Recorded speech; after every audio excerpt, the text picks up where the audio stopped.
Welcome, curious souls, to a place where reality bends and the impossible becomes eerily familiar. Here in the shadows between what we know and what we fear, stories await that will challenge your perception of the world around you. Each tale invites you to step beyond the veil of the ordinary, where strange occurrences have no easy explanation, and the lines between nightmare and waking life blur into unsettling harmony. From psychological terrors to supernatural encounters, our carefully curated collection offers a window into worlds just adjacent to our own, worlds where the rules we take for granted no longer apply. So dim your lights, silence your phone, and prepare to journey into the unknown with us, and glimpse into madness.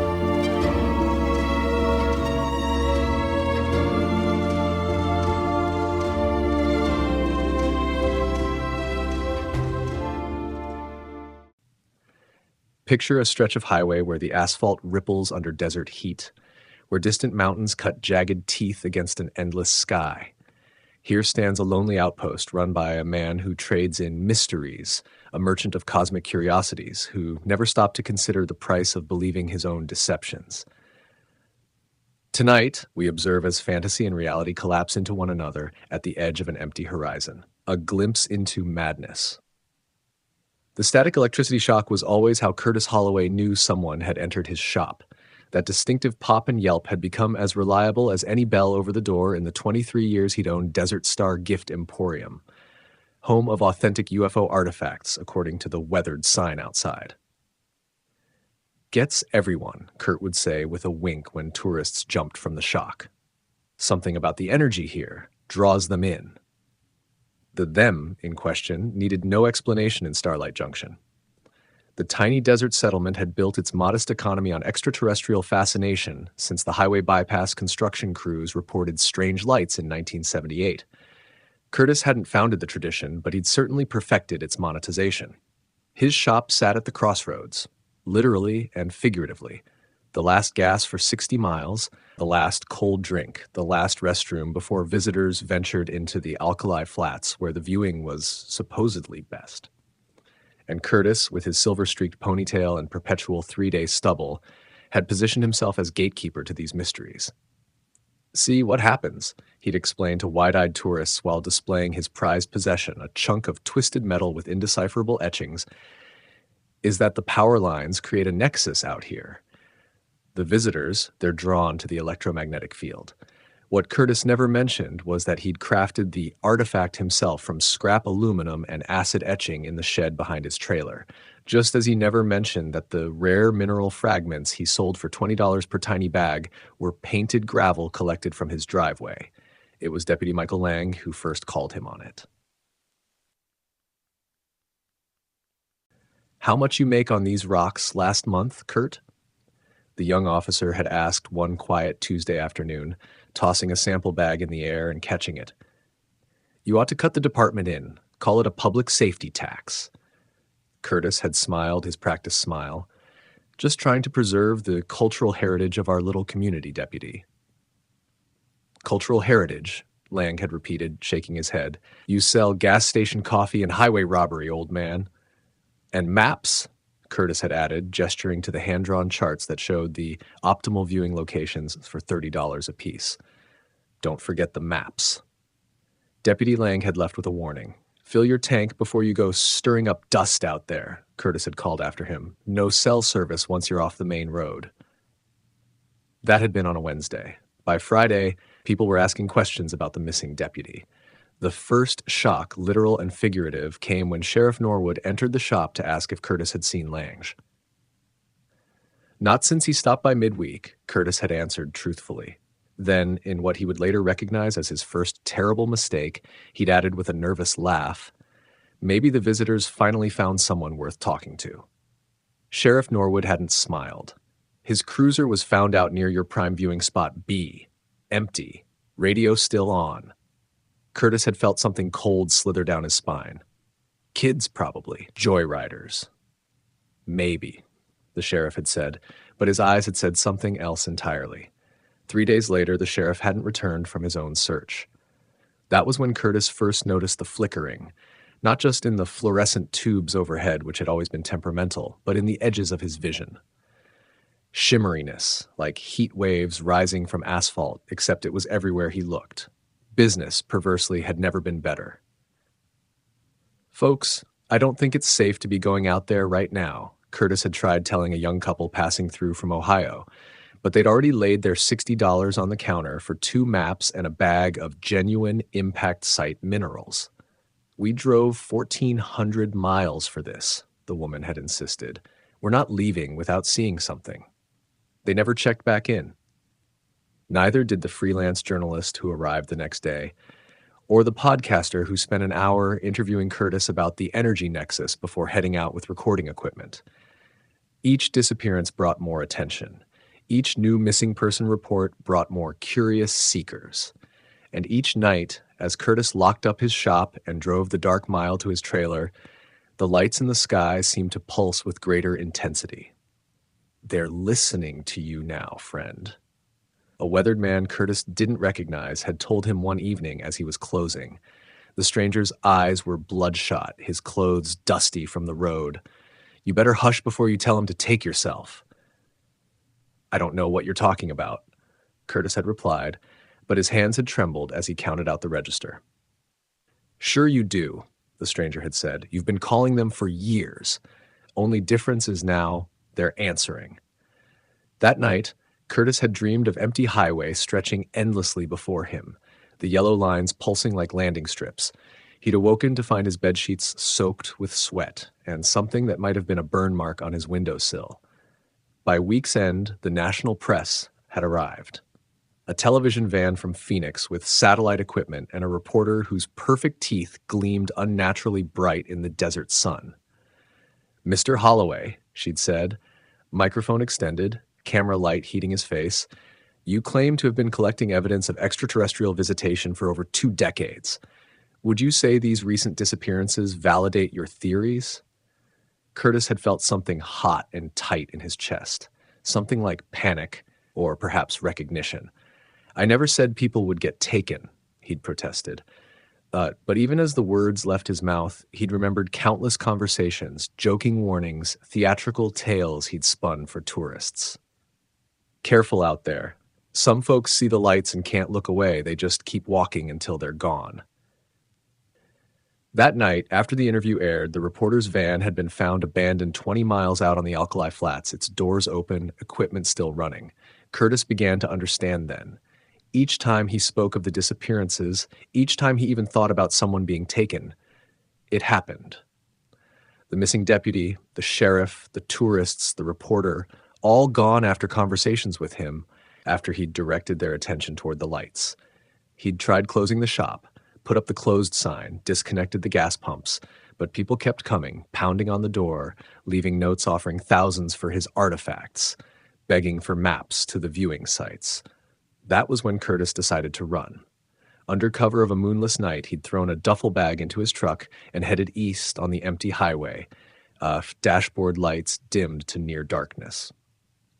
Every sweep of his headlights across the landscape revealed nothing but scrub brush and distant, jagged mountain silhouettes, until something had flashed in his rearview mirror. At first, he'd thought it was another vehicle, highway patrol perhaps, or some late-night traveler. But the light had pulsed with a rhythm no emergency vehicle would use, and it had grown not by approaching from behind, but by descending from above. Curtis had cut his headlights entirely and veered off the road, bumping across rocky terrain until he'd found a shallow arroyo to hide in.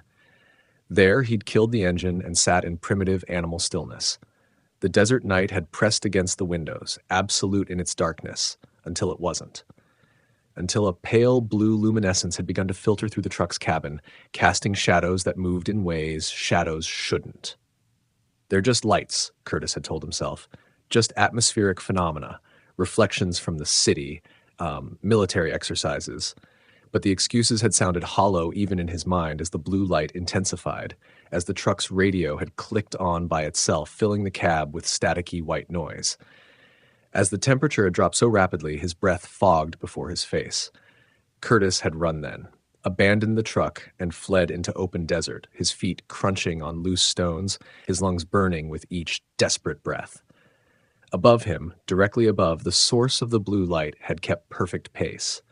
It wasn't until he tripped and fell sprawling onto the hard-packed earth that Curtis Holloway had finally looked directly at it. The disc-shaped craft had hung motionless against the star field, pulsing gently, beautiful in its impossible symmetry. "I never really believed," Curtis had whispered. "It was just business." The blue light had intensified then, becoming a solid beam that engulfed him completely. Curtis had felt the curious sensation of falling upward, of being simultaneously heavy and weightless, and then nothing at all. The static shock when Curtis touched the door handle of his own shop was stronger than he remembered. It made him yelp, the familiar sound that had always signaled a customer's arrival. Except he was the one arriving now, disoriented and confused. He had no memory of the drive back, no memory of parking his truck so precisely in its usual spot. The last clear image in his mind was that blue light surrounding him, lifting him. The woman behind the counter looked up and smiled. He'd never seen her before. Mid-50s perhaps, with silver-streaked hair pulled back in a practical bun, wearing one of his Desert Star Gift Emporium t-shirts as though she belonged there. "You're back early," she said, her voice pleasant but somehow flat. "They said you might be confused." Curtis rubbed the back of his neck, wincing at a tender spot he discovered there. "Who are you?" "Janet," she replied as though that explained everything. "They sent me to help you out. Business is booming now, and you'll need the extra hands." "They," Curtis repeated numbly. Janet's smile never wavered. "That's a nasty little spot you've got there," she said, gesturing toward his neck. "That's just so you don't get lost again. It's dangerous out there, especially if you don't have a full tank of gas." The words, his words, the warning he'd given to countless tourists, sent ice water through his veins. Outside, a minivan pulled into the lot, its windows plastered with flying saucer stickers and cartoon alien faces. A family emerged, stretching after the long drive, already pointing excitedly at the shop's sign. "Better get ready," Janet said, reaching beneath the counter to activate the gas pumps. "They've come a long way to see the artifacts."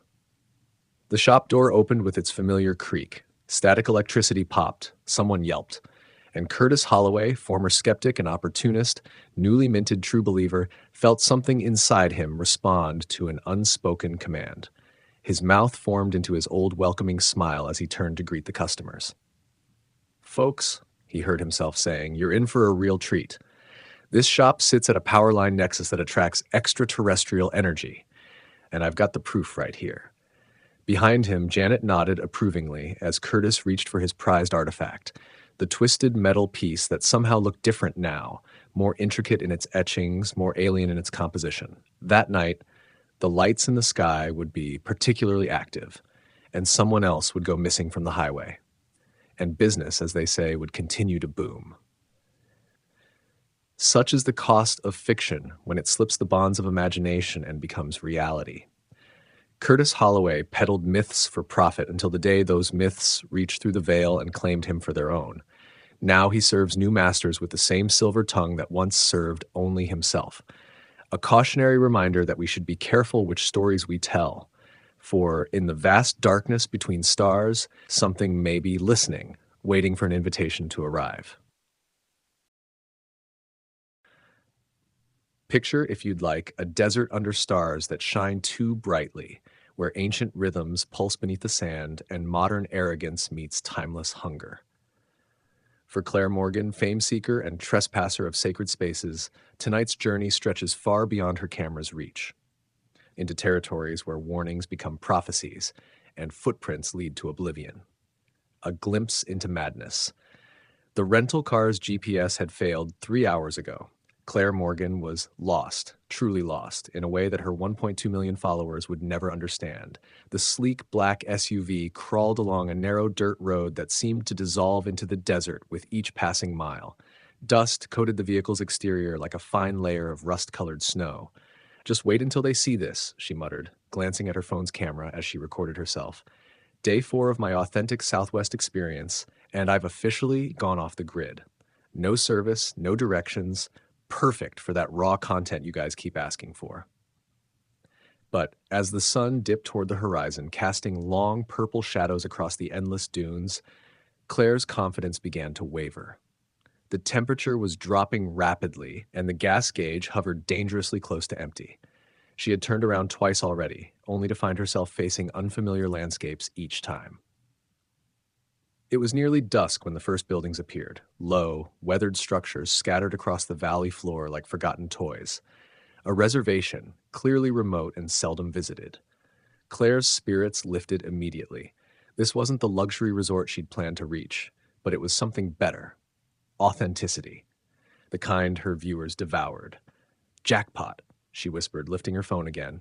Talk about a happy accident. The SUV rolled to a stop before a modest house with a small porch. An elderly woman sat in a wooden chair watching Claire's approach with dark, impassive eyes. She wore a simple dress and had silver hair pulled back in a long braid that caught the fading light. "Excuse me," Claire called out, exiting her vehicle with her most charming smile. "Doan, I'm afraid I'm a bit lost. Is there a motel nearby or maybe a gas station?" The woman studied her for a long moment. No motels for 60 miles, no gas closer than 40. Her voice was dry as the surrounding landscape. Night comes quick in the desert. Not safe to travel now. Claire's face fell in calculated disappointment, the kind that had earned her sponsorships and free accommodations countless times before. "Oh, I see. I guess I'll just keep driving and hope for the best." "You can stay," the woman said, motioning toward her home. "Just for tonight. I am Mara. Most here call me Auntie." Claire beamed, thinking of the content possibilities. Authentic indigenous hospitality, a night under reservation stars, her followers would eat it up. "That's incredibly kind of you," she gushed, already mentally composing her captions. "I'm Claire Morgan. I run a travel channel online." Auntie Mara nodded without interest. "Bring what you need. One night only." The interior of Mara's home was simple but comfortable. Claire filmed discreet snippets when she thought the elder wasn't looking. The hand-woven blankets, the collection of pottery, the photographs of what must be generations of family. After a simple meal of stew and bread, Auntie Mara led Claire to a small side room with a narrow bed. "You'll stay here tonight," she said. Then, her voice dropping to a lower register, "when you hear the drums, stay inside. Shut your eyes. Do not listen." Claire blinked. Her documentarian instincts immediately peaked. "Drums? Is there some kind of ceremony tonight?" "Not ceremony." Mara's weathered face was severe in the dim light. "Warning. Promise me you'll stay inside." Claire nodded solemnly, though her mind was already racing with possibilities. Whatever these mysterious drums were, they'd make perfect B-roll for her video. "I promise," she lied smoothly. After Mara had retired to her own room, Claire unpacked her equipment. Her high-end microphone would capture whatever sounds came. Her night vision camera would document whatever ceremony or ritual Mara was being so cryptic about. "You guys are not going to believe the place I've landed tonight," she whispered into her phone camera. "An actual reservation elder has taken me in, and there's supposed to be some kind of sacred drumming later. She warned me not to listen, but that just makes it more intriguing, right?" Outside, coyotes began to howl, a mournful, eerie sound that made the hair on Claire's arms stand up. "God, listen to that," she continued, turning her phone toward the window. "Perfect local flavor. You can't buy authenticity like this." Night fell completely, draping the desert in a darkness so profound that the stars seemed to pulse. Claire waited, checking her watch repeatedly. Just after midnight, it began. A soft, rhythmic thumping so deep it seemed to vibrate through the floorboards. Thrum, thrum, thrum. The beat was impossibly slow, each pulse separated by long seconds of silence. Claire felt it more than heard it, a pressure against her chest, a vibration in her teeth. She grabbed her equipment and crept to the bedroom door, listening for any sound of Auntie Mara. The house was silent save for that distant, pulsing drum. Moving as quietly as possible, Claire slipped out of her room and through the small house. The front door creaked slightly as she eased it open, but no light came on, no voice called out to stop her.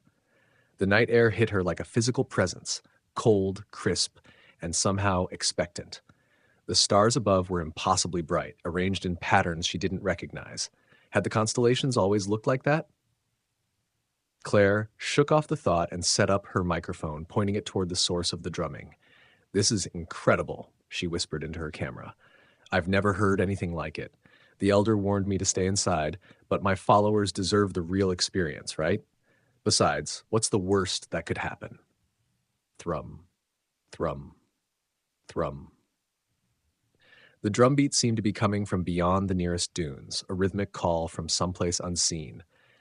As Claire's eyes adjusted to the darkness, she noticed something strange. Her footprints in the sand were beginning to glow. A faint, bluish luminescence outlined each step she had taken from the house, pulsing in perfect time with the drums. "Are you seeing this?" she whispered, aiming her camera downward. "The sand is literally glowing where I've walked. This is going to break the internet." The coyotes howled again, closer now, their cries weaving through the drum beats in a pattern that seemed almost deliberate. Claire felt a momentary unease, but pushed it aside. This was content gold. She took a step farther from the house, then another. Each new footprint bloomed with that strange blue light. The drums grew louder. Thrum, thrum. In the distance, beyond the highest dune, Claire saw movement. Shimmering forms that seemed to dance against the star-filled sky. They twisted and undulated with inhuman grace, beckoning without words. "There's something out there," she breathed into her camera. "I'm going to get closer." As she advanced toward the dunes, Claire noticed something that sent a chill through her body. Her glowing footprints stretched out ahead of her, not behind, but ahead, as if marking a path she hadn't yet taken. They led directly toward those dancing figures. For a brief, terrible moment, clarity cut through her ambition. A voice deep inside screamed at her to turn back, to heed Mara's warning. But pride kept her moving forward. What kind of content creator would she be if she turned away now? The coyotes' cries intensified, surrounding her, herding her deeper into the desert. It was only when she crested the first dune that Claire realized they weren't coyotes at all. The sounds came from the dancers themselves, figures now clearly visible in the starlight. Impossible figures, too tall, too fluid, moving in ways no human body could bend. She whispered, her voice cracking, "Oh my God, what are you?" The drums reached a crescendo, and the blue light of her footprints began to rise from the sand, twisting upward like luminous smoke. Claire turned to run, but there was nowhere to go. Her glowing footprints now formed a complete circle around her, rising like bars of a cage. She lifted her camera with trembling hands. If she was going to be the first to document whatever this was, at least her followers would know. But as she raised the device, Claire noticed her own fingers were becoming translucent, her skin taking on the same blue luminescence as the footprints. She dropped the camera in horror, watching as it sank into the sand as if into water. "Help!" she screamed toward Auntie Mara's house, now just a distant speck of darkness. "Please!" The dancers drew closer, their forms flickering between human and something else entirely. With growing terror, Claire realized she recognized some of their faces. Lost hikers from news reports, missing tourists whose stories she'd scrolled past. In a final, desperate act, Claire grabbed her expensive phone and smashed it against a rock. The screen shattered, but no light escaped.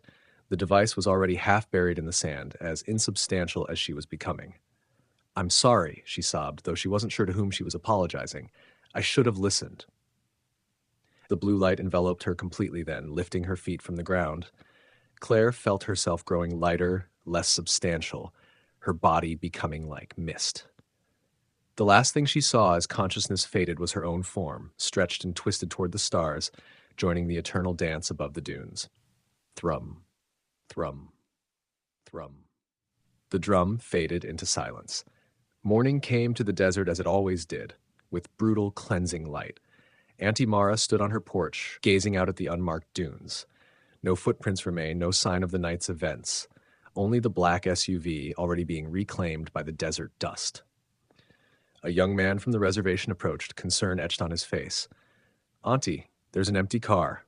Did someone stay with you last night?" Mara's face remained impassive.